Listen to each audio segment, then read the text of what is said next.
हिमाचल प्रदेशच्या 6 जिल्ह्यांमध्ये heat वेव्हचा alert. पर्वतरांगांमध्ये उष्णतेच्या लाटेमुळे नवा रेकॉर्ड बनण्याची शक्यता। पर्यटनावर परिणामाची भीती। दिल्लीत पुढच्या 5 दिवसांसाठी हीट वेव्हचा रेड अलर्ट। अनेक भागात तापमान 47 अंशापर्यंत जाण्याचा अंदाज। मध्य प्रदेशच्या बुंदेलखंडला दुष्काळाच्या झळा। छत्तरपूर परिसरामध्ये पिण्याच्या पाण्याचे स्रोत आटले। पाणी पुरवठ्याची पर्यायी व्यवस्था नाही। सोलापूरला दुष्काळाच्या झळा। लिंबाची बाग वाचवण्यासाठी टँकरच्या पाण्याने बागेला पाणी, मात्र तरीही झाडं करपल्याने बळीराजा हतबल। मुंबई भाजप अध्यक्ष शेलारांची मुंबईत नाले सफाई कामाची पाहणी। तर पावसाळ्याआधीच काम पूर्ण होणं अशक्य। आयुक्तांनी श्वेतपत्रिका काढण्याची मागणी।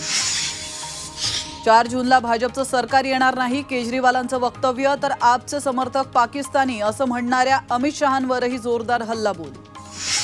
4 जूनला देशात 300हून अधिक जागांसह इंडिया आघाडीचं सरकार सत्तेत येणार। 5व्या टप्प्याच्या मतदानानंतर केजरीवालांचा दावा।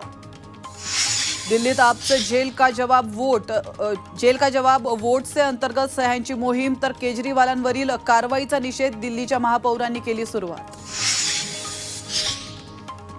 मालीवाल मारहाण प्रकरणी पोलिसांनी नोंदवला सीएम केजरीवालांच्या घरातील सुरक्षा रक्षकांचा जबाब। सीसीटीव्हीचं काही फुटेज डिलीट केल्याचा पोलिसांना संशय। मालीवाल मारहाण प्रकरणी अतिरिक्त पोलीस उपायुक्तांच्या नेतृत्वात एसआयटी स्थापन। तर दिल्ली पोलिसांनी विभव कुमारला चौकशीसाठी मुंबईला आणलं।